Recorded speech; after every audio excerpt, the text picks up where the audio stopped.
बिस्मिल्लाहिर्रहमानिर्रहीम। नाज़रीन व सामईन, अस्सलामु अलैकुम वरहमतुल्लाहि वबरकातुहू।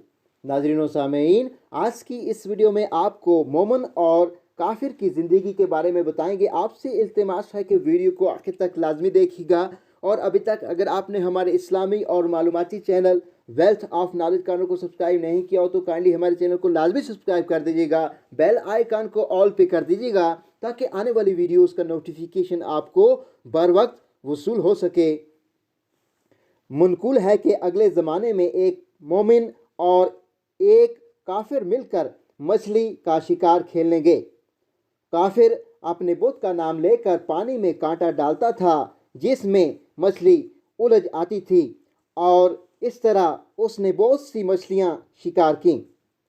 मोमिन अल्लाह ताला का नाम लेकर कांटा फेंकता था और कोई मछली न फंसती थी। इसी तरह दिन भर गुजर गया। शाम के वक्त मोमिन के कांटे में एक मछली आई, मगर जब उसे निकाला तो तड़प कर फिर दरिया में चली गई।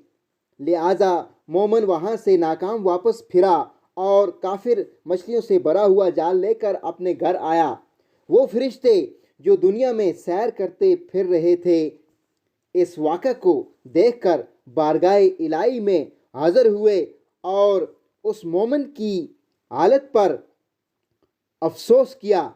अल्लाह ताला ने उन फरिश्तों को जन्नत का वो मकाम जो उस मोमिन के लिए मखसूस था दिखाकर फरमाया कि यहाँ के ऐश व आराम देखकर ये बंदा मोमिन अपनी तमाम दुनिया की तकलीफ़ों को भूल जाएगा, और जहन्नम में उस काफिर का ठिकाना दिखाकर फरमाया कि ये काफिर जब यहाँ के अजाब में मुब्तला होगा तो अपने दुनिया के ऐश व आराम सब फरामोश कर देगा।